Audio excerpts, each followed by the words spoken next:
Yes. So cool. Come on. Danke, Dani, für deine Einleitung in dieses Message-Thema von heute. Und ich freue mich so sehr, diese Serie zu starten mit euch. Und ja, es ist mir eine Ehre, heute hier zu sein. Das erste Mal für mich hier in Basel. Und ich komme ursprünglich aus Bern, aber ich bin jetzt seit 3 Monaten Location Pastor in ICF Basel-Land. Für die, die es noch nicht wissen unter euch, hatte vorhin gerade ein Gespräch. Also es wissen noch nicht alle, dass ich da im Location Pastor bin im ICF Basel-Land. Und es ist mir wirklich eine Ehre, da zu sein, euch mitzunehmen in diese neue Serie.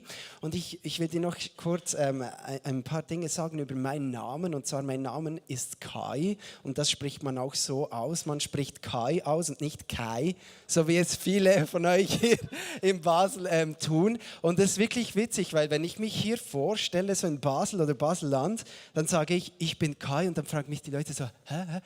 KI oder wie spricht man das auch? Und ich sage, nein, einfach Kai, du kannst mir einfach Kai sagen. Und die Leute haben irgendwie so ein Problem, weil man spricht das hier irgendwie Kai aus. Und ich habe mich gefragt, warum? Weil man sagt ja auch nicht Danny oder Mats oder wie auch immer. Aber es ist wirklich lustig zu sehen und zu hören, jedes Mal, wenn ich mich vorstelle, KI, nein, nicht KI, sondern Kai. Genau, ja, ist so cool. Hey, heute geht es um das Thema Bitterkeit loswerden. Und wo ich mich dort so hineinstudiert habe, ist mir so dieses Bild gekommen von den Babys, die so in eine saure Zitrone beißen und dann so ihr Gesicht irgendwie so ganz komisch verziehen und irgendwie so einen speziellen Gesichtsausdruck haben. Und ich weiß nicht, ob du das auch kennst. Wer hat schon mal ein Baby gesehen, das in eine Zitrone beißt? Wirklich ziemlich amüsant mit anzusehen. Wenn du irgendwie Gottekinder oder Enkelkinder hast oder nicht und Neffen, gib ihnen mal ein Stück Zitrone und versuche das. Es ist ziemlich lustig, was die Babys da für einen Gesichtsausdruck haben, als sich irgendwie dieses Saure, aber auch dieses Bittere irgendwie mischt im Mund und dann so zu einem ganz komischen Gesichtsausdruck kommt. Und es gibt ja dieses bekannte Sprichwort, wenn das Leben dir Zitrone gibt, dann mach Limonade draus. Oder wer kennt dieses Sprichwort? Mal Hand hoch. Ja, die meisten, genau. Und es ist wirklich spannend, da Bitterstoffe und die Zitrone zum Klären, die ist nicht nur sauer, sondern die hat auch Bitterstoffe drin. Und dass Bitterstoffe dazu gebraucht werden, um den Körper physisch zu entgiften. Und da gab es diese Zeit, wo so diese Detox-Kur ganz aktuell war und ganz viele Menschen das einmal versucht haben, sich zu detoxen und den Körper zu entgiften, um wieder gesund zu werden. Wer war da alles mit bei diesem Trend, auf dieser Detox-Kur? Ein paar. Und es ist wirklich wichtig, dass man sich im Leben immer wieder die Zeit nimmt, um sich zu entgiften.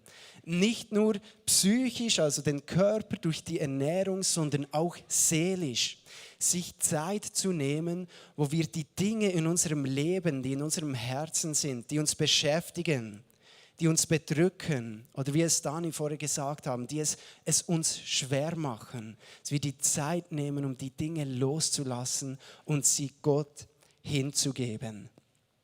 Aber was bedeutet denn eigentlich Bitterkeit überhaupt? Oder was ist damit gemeint, wenn wir heute darüber sprechen, von dieser seelischen Bitterkeit?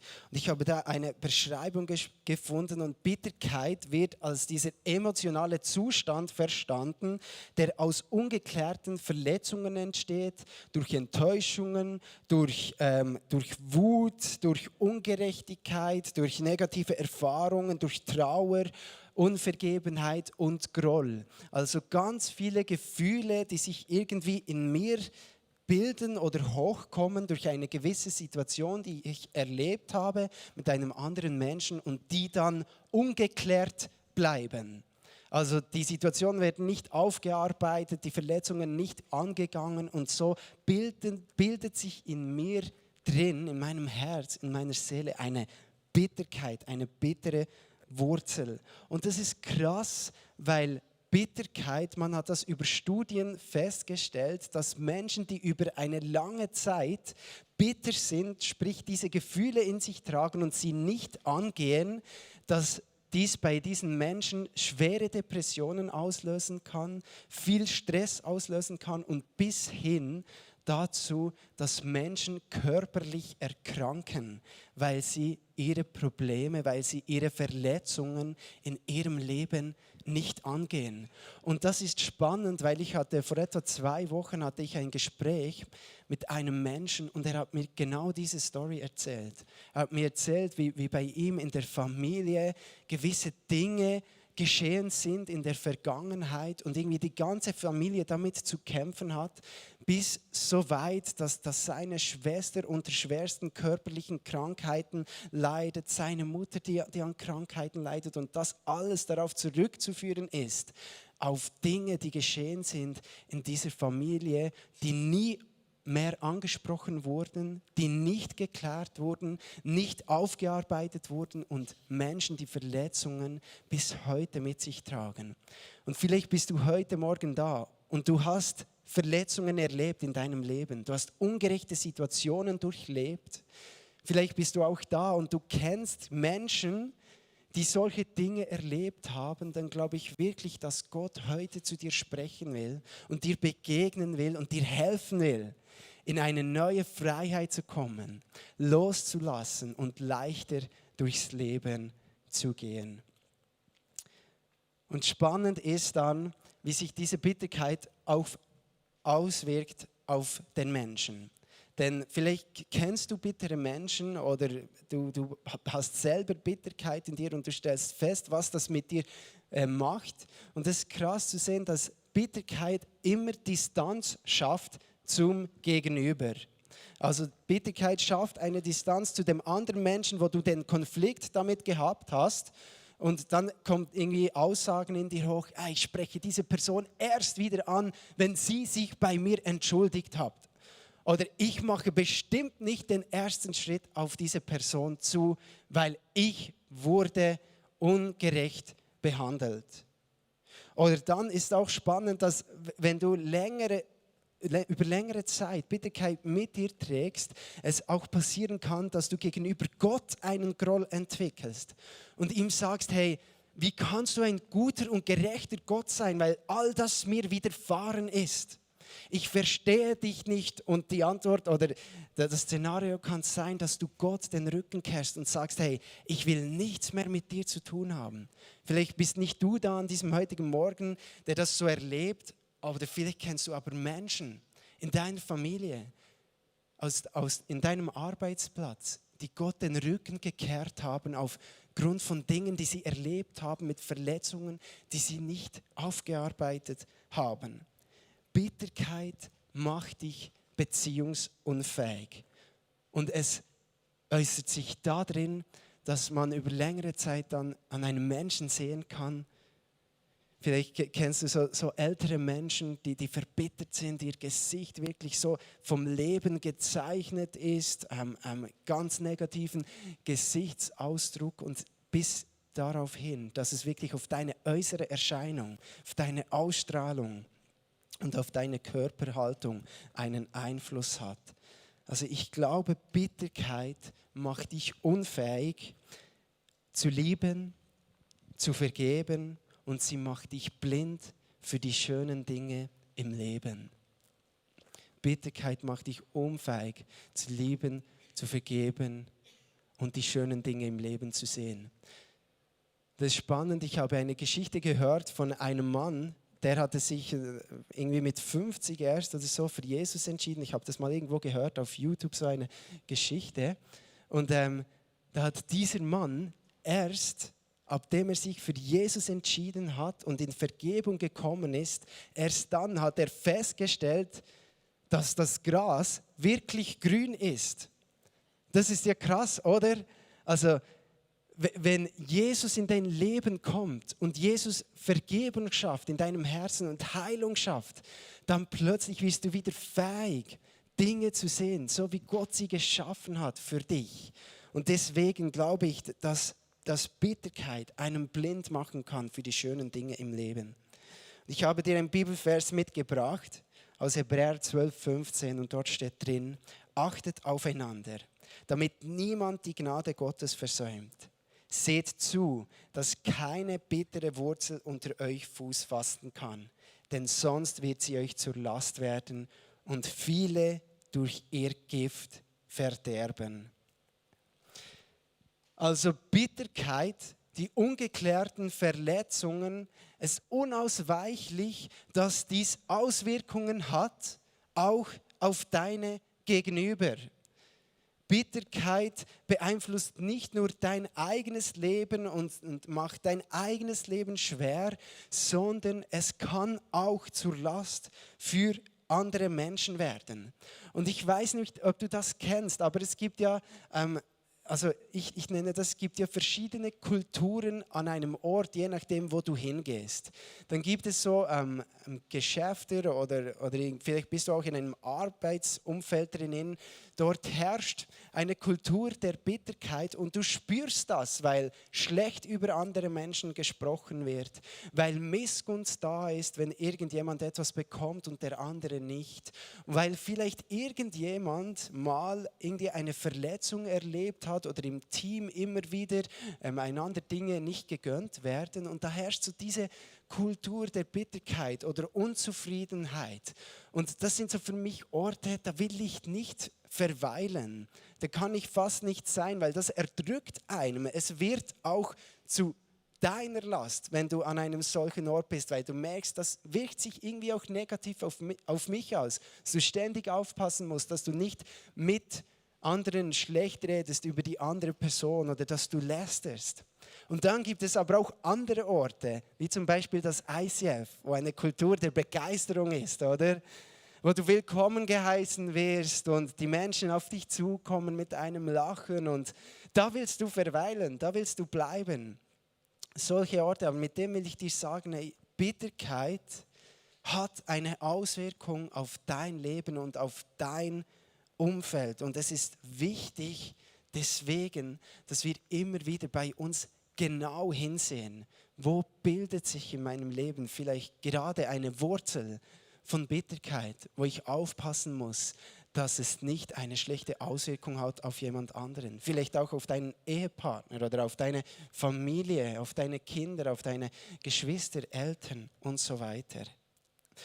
Und für mich ist es spannend, weil ich glaube, dass gerade diese Dinge wie Bitterkeit und auch die ganzen Verletzungen und Unvergebenheit, die daraus entsteht, auch oftmals durch geistliche Kämpfe da sind im Leben. Weil Paulus schreibt ja im Epheserbrief, dass wir nicht gegen Fleisch und Blut kämpfen, sondern dass wir gegen Mächte der unsichtbaren Welt, der Finsternis kämpfen. Also nicht gegenüber anderen Menschen, sondern gegenüber Mächte in der Finsternis, wo der Kampf stattfindet. Und ich bin überzeugt, dass der Teufel das will, dass du in Unvergebenheit lebst. Weil das Reich Gottes, das präsentiert sich ja durch die Vergebung Gottes, der sich selbst durch Jesus hingegeben hat.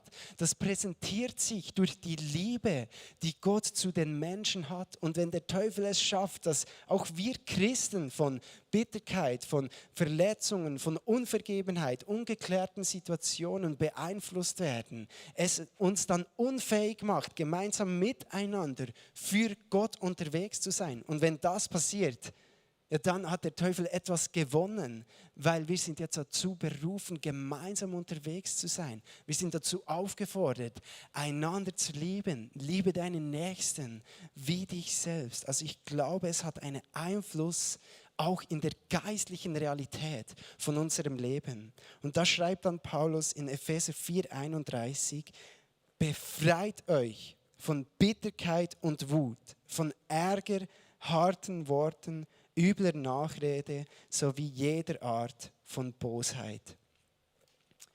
Und Paulus, was er hier damit meint, dieses Wort, das befreit, das steht im griechischen Text als ein Verb drin. Also es ist etwas, was du tun sollst oder etwas, wo es braucht, dass du aktiv wirst, dass du etwas loslässt in deinem Leben, dass du dich nicht mit solchen Dingen beschäftigst, dass du dich nicht darauf einlässt in einer Kultur, wo andere lästern, dort mitmachst, sondern dass du aktiv dagegen angehst. Und wie kannst du das machen? Wie kannst du aktiv werden, dass du nicht mehr bitter bist, dass du frei werden kannst von Verletzungen, von Enttäuschungen, von Depressionen, die sich vielleicht schon ausgewirkt haben auf dein Leben? Es gibt viele geistliche Übungen, die du tun kannst, indem du ins Gebet gehst zu Gott und die Freiheit von Gott verlangst oder dass du Seelsorge in Anspruch nimmst oder wir auch hier in der Kirche, was wir dir anbieten, Get Free, einen Glaubenskurs, der dir helfen soll, frei zu werden von den Altlasten, die du mit dir trägst. Dass du Dinge ans Kreuz bringen kannst, zu Jesus bringen kannst und sie dort auch lassen darfst und in eine neue Freiheit hineinstehen kannst. Vielleicht braucht es aber auch manchmal eine Zeit, wo du dir bewusst nimmst, um zu fasten, um auf andere Dinge zu verzichten und zu reduzieren, um zu lernen, hey, ich muss mich nicht mehr beeinflussen lassen von diesen Gefühlen oder diesen Verletzungen, die in meinem Leben passiert sind. Und ich hatte eine Situation erlebt oder schon mehrere Situationen erlebt, wo ich wirklich verletzt worden bin von anderen Menschen. Und eine Situation, die gerade ein bisschen aktueller ist, wo ich gemerkt habe, wow, das nagt jetzt wirklich an mir. Das ist nicht einfach so, jetzt bin ich verletzt worden und die Zeit vergeht und alles kommt wieder gut. Nein, sondern da hat sich etwas in mir gebildet, wo plötzlich negative Gedanken aufgekommen sind. Wo ich gemerkt habe, hey, das ist ja nicht den Weg, den ich gehen will. Das ist nicht die Art und Weise, die Jesus für mein Leben vorgesehen hat, wie ich leben soll. Und ich habe dann gesagt, okay, hey, das muss ich jetzt angehen. Und ich bin da in die Seelsorge-Sessions hineingegangen und ich habe gemerkt, wie gut das mir getan hat, weil ich plötzlich Dinge in meinem Leben auch von mir kennengelernt habe. Warum ich jetzt so reagiert habe in dieser Situation oder warum das mich auch so getroffen hat. Und deswegen ist es so wichtig, dass wir die Angebote in Anspruch nehmen, die uns die Kirche, die wir hier als ICF Basel dir bieten. Weil durch solche Dinge hast du die Möglichkeit, wirklich frei zu werden. Hast du die Möglichkeit, eine neue Perspektive für dein Leben zu bekommen. Es braucht die Zeit, die wir uns nehmen, uns zu entgiften, denn sonst bist du irgendeinmal übersät mit Verletzungen, mit Enttäuschungen und mit Frustration. Ich habe dir da ein Beispiel dazu mitgebracht und zwar ist es wie bei einem Rasen. Wer von euch hat zu Hause einen Garten, so einen Rasen, ein gepflegter Rasen, mal Hand hoch? Ja, gepflegt ist eine andere Frage. Und da ist es auch so ein Schweizer Ding und vielleicht auch so auch von Deutschland, ich weiß es nicht, aber dass man sich so mit dem Nachbar konkurriert, wer hat den besseren Rasen oder welcher Rasen ist mehr gepflegt, ist saftiger und grüner und da gibt es ganz viele Sachen, die du tun kannst, damit dieser Rasen wirklich auch blüht. Und das braucht aber eine Arbeit, oder? Das braucht Zeit, sich in diesen Rasen zu investieren, dass der wächst, dass der saftig aussieht, dass da kein Unkraut drin wächst. Und ich habe dir mal ein Bild mitgebracht, wie so ein wunderschöner Rasen aussehen kann. Du kannst es mal bringen. Genau, und das braucht seine Zeit, ein solcher Rasen zu haben und zu pflegen. Und das Ding ist, wenn du das nicht tust, dann kommt irgendwann mal Unkraut in deinem Rasen hervor. Und wenn du das einfach nicht beachtest und einfach so wachsen lässt, dann sieht dein Rasen irgendwann mal so aus. Genau, von einem wunderschönen, saftigen Rasen zu einer ausgetrockneten Wiese mit viel Unkraut und das Unkraut dann auch den Rasen vertreibt, weil es Platz einnimmt. Und ich will dir diese Bilder mitgeben für deine Seele. Wenn du dir nicht die Zeit nimmst, bei dir immer wieder hinzuschauen und Dinge anzugehen in deinem Leben, dann wird deine Seele irgendwann mal ausgetrocknet und zu einem Ort, der übersät ist mit Unkraut und mit Dingen, die du eigentlich nicht in deinem Leben haben willst. Und das Krasse ist jetzt bei diesem Beispiel, wenn du bereits in einem Rasen so bereits Unkraut feststellen kannst, dann kannst du dich auch entscheiden, ja, ich mähe jetzt einfach mit dem Rasenmäher drüber und dann schneidet es dieses Unkraut weg.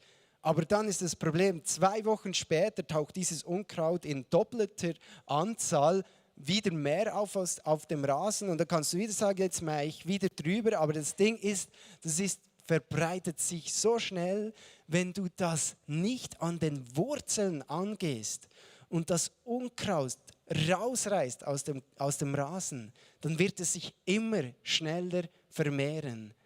Und das Gleiche ist auch in deinem Leben. Wenn du deine Probleme, deine Verletzungen, deine Enttäuschungen und ungerechten Erfahrungen nicht an der Wurzel packst und rausreißt, dann kommt immer wie mehr diese Bitterkeit in dein Leben, die dich beeinflusst, die deine Beziehungen beeinflussen und die dich unfähig machen. Es braucht also von mir ein aktives Bemühen darum, die Dinge in meinem Leben anzugehen. Und dazu habe ich ein spannendes Zitat gefunden. Ich habe nicht herausgefunden, wer der Autor ist. Und das sagt, um die bleibenden Folgen von Bitterkeit zu vermeiden, ist es wichtig, Verantwortung für unser eigenes Handeln zu übernehmen und sich bewusst dafür zu entscheiden, anderen zu vergeben. Du bist dazu aufgefordert, etwas für deine Verletzungen in deinem Leben zu tun. Es vor Gott zu bringen, es mit anderen Menschen durchzugehen und es im Gebet zu vergeben. Und das Ding ist, es ist immer der einfachere Weg, zu sagen, ich mache jetzt keinen Schritt auf diese Person zu oder diese Person ist so ein Dummkopf, was der mir angetan hat und in diesem Groll zu bleiben. Das ist der einfachere Weg. Aber das Ding ist, du wirst dort bleiben und es wird dich auffressen. Und es ist der schwierigere Weg, aber der Weg, der dich wirklich frei macht, wenn du sagst, ich will in dieser Vergebung stehen. Und das braucht dann manchmal Zeit. Das braucht vielleicht mehrere Sessions im Get Free, Explore oder auch Seelsorge, wo du wirklich in diese Freiheit kommen kannst. Und eine Person aus der Bibel, die mich bezüglich von diesem Thema so fasziniert, ist Josef. Josef, der hatte 11 Brüder. Und das Spezielle an Josef ist, er war das Lieblingskind seines Vaters. Und er hatte immer wieder so spezielle Träume, die er gehabt hatte, wo seine Brüder sich vor ihm verbeugten. Und Josef kam auf die Idee und dachte, hey, ich erzähle das meinen Brüdern und sage ihnen, was ich träume und dass ihr euch eines Tages vor mich verbeugen werdet. Und diese Brüder, die waren durchgedreht, die haben gedacht, hey, was fällt diesem Josef da ein, sich so einzubilden, sodass sie ihn letztendlich gepackt haben, in eine Grube geworfen haben und später dann an die Ägypter verkauft haben und dem Vater vorgespielt haben, Josef sei gestorben. Und dann kommt Josef in die Gefangenschaft von Ägypten, wird da unter den verschiedenen Umständen, landet er an diesem Pharao, bei diesem Königshof und wird zu der höchst angesehenen Person nebst dem Pharao, natürlich mit vielen Hochs und Tiefs in seinem Leben, die Geschichte kannst du selber nachlesen, und dient dort am Königshof und ist die zweithöchste Person im ganzen Land Ägypten, weil Gott ihm die Gunst gegeben hat, Träume zu deuten, Dinge richtig einzuordnen. Und so hat Josef auch Träume gedeutet, dass eine Hungersnot kommen wird über das ganze Land. Und er hat dann von Gott die Weisheit bekommen, hey, wir müssen irgendwie vorsparen für diese Zeit, Getreide auf die Seite tun, dass wir dann in dieser Hungersnot genug haben zum Überleben. Und so hat er das gemacht und so kommen dann von überall, als diese Hungersnot eingetroffen ist, kommen die Leute, um bei den Ägyptern Getreide abzuholen. Und so stehen eines Tages auch die Brüder von Josef wieder vor ihm. Und er gibt sich nicht zu erkennen ihnen und gibt ihnen das Getreide mit. Und sie kommen dann noch ein zweites Mal und dann gibt sich Josef zu erkennen. Und es ist eine krasse Szene, wo steht, dass der Josef bitterlich weinte und sich seinen Brüdern zu offenbaren gab. Und so holte Josef dann seine Familie holte er nach Ägypten, weil sie es dort besser gehabt haben und er sie dort direkt auch versorgen konnte mit all dem, was sie brauchten.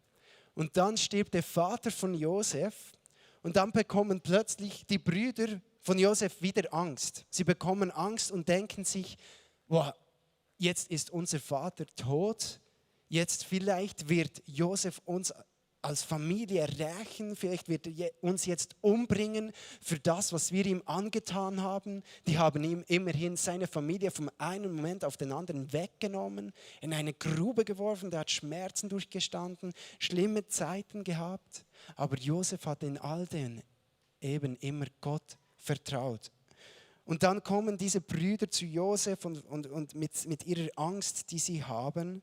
Und da sagt Josef zu ihnen, im 1. Mose 50, 19 bis 20, habt keine Angst vor mir. Bin ich etwa an Gottes Stelle? Was mich betrifft, hat Gott alles Böse, das ihr geplant habt, zum Guten gewendet. Auf diese Weise wollte er das Leben vieler Menschen retten. Und jetzt hätte Josef ja eigentlich auch sagen können, in all seinem Recht, hey, ihr habt mir so viel Schmerzen zugefügt. Ihr habt mir so viel Unheil angetan. Ja, wisst ihr was, jetzt ihr bekommt die gerechte Strafe dafür. Zu Recht hätte das Josef so tun können, weil er war wirklich ungerecht behandelt worden. Aber seine Aussage, das hat mich so getroffen, die Frage an seine Brüder, bin ich etwa an Gottes Stelle? Das ist so krass. Und wie oft will uns die Verletzung, die wir erlebt haben, das Gefühl, das daraus kommt, die Enttäuschung, die Wut, die Trauer, wie oft will dieses Gefühl in unserem Leben einen Anspruch erheben darauf, dass wir im Recht sind und dass es diese Person jetzt verdient hätte, dass es ihr schlecht geht. Oder dass es recht ist, dass ich jetzt Gott den Rücken kehre, weil er das zugelassen hat und das nicht fair ist.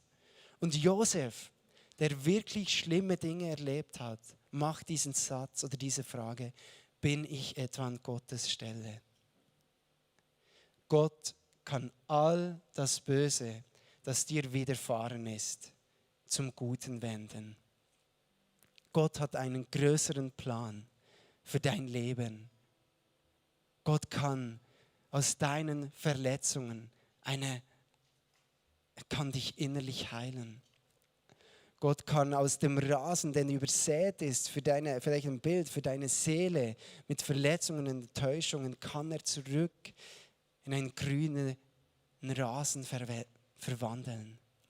Wir haben einen Gott, der Wunder tut und wir haben einen Gott, der dich durch deine Verletzungen an die Hand nehmen will und mit dir den Weg gehen will zur Vergebung.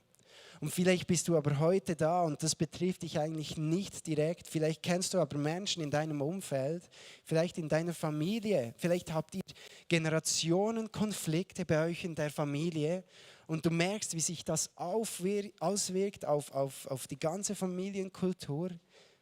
Dann will dir vielleicht Gott heute sagen, dass er dir dort brauchen will, um als Licht voranzugehen in dieser Situation.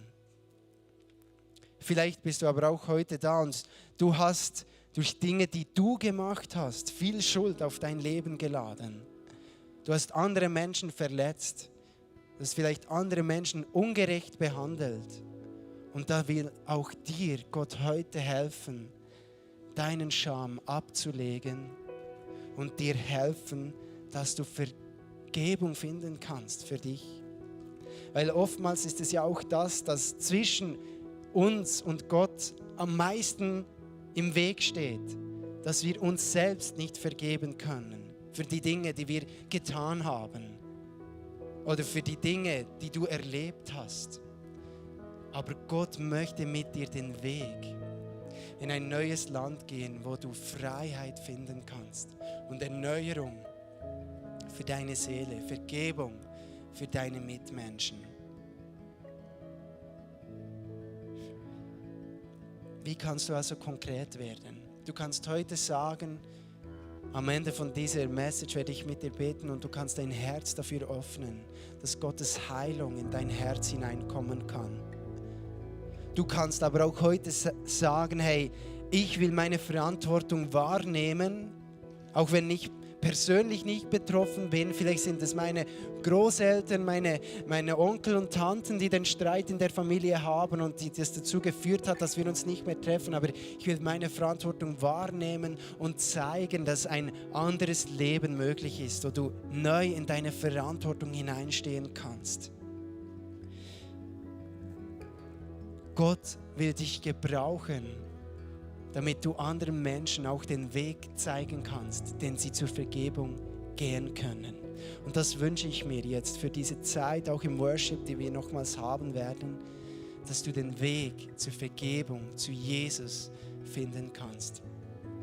Und dazu möchte ich dich einladen, jetzt aufzustehen und mit mir zu beten. Und ich werde für dich beten, dass du, wenn du persönlich davon betroffen bist, von dieser Bitterkeit und du merkst, da haben sich Wurzeln gebildet, der Unvergebenheit, der Wut, der Trauer, dem Groll gegenüber Gott auch, dass du in die Freiheit kommen kannst.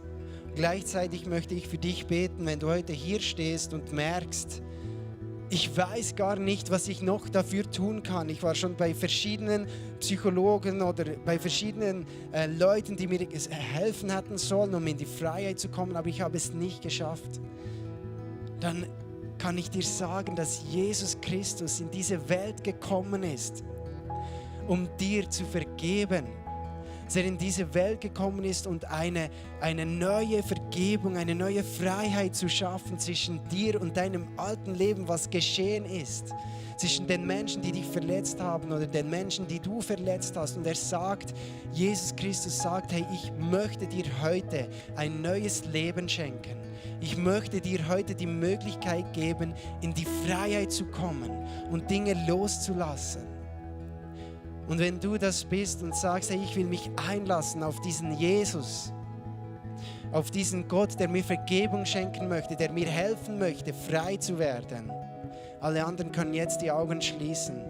Wenn du das bist und sagst, Jesus, ich möchte mit dir heute einen Weg starten, wo ich wirklich Freiheit erleben kann, dann darfst du jetzt deine Hand hochhalten und sagen, Jesus, ich möchte mit dir gehen. Yes, danke, Jesus. Ich danke dir, Herr. Ich bete jetzt für dich und du darfst mit dir in deinem Herzen mitbeten. Herr Jesus, ich danke dir, dass du uns ein neues Leben möglich machst, weil du in diese Welt gekommen bist, du am Kreuz gestorben bist, all unsere Last, all unsere Schulden, unsere Sünden auf dich genommen hast und ein neues Leben für uns bereithältst. Ein Leben, wo wir in Vergebenheit sein können, in Freiheit sein dürfen. Und Jesus, wir laden dich ein, in diese Herzen jetzt zu kommen und sie zu erfüllen mit deiner Kraft, mit deinem Geist. Dass du, Heiliger Geist, jetzt einen Neubeginn startest. Und dass du die bitteren Wurzeln, Herr, entfernst aus diesen Herzen, dass die Menschen dich erkennen können an diesem heutigen Tag und dass ein Wendepunkt für sie ist, sich dir ganz hinzugeben, Herr. Amen. Komm on, lass uns diesen Menschen einen Applaus geben, die sich gesagt haben, ich will mich für Jesus entscheiden. Und lasst uns jetzt in diese Worship-Zeit hineingehen, wo wir Gott anbeten. vielleicht gerade in deinem Leid, in deiner Herausforderung drin, Gott hochzuheben und ihm alle Ehre zu geben.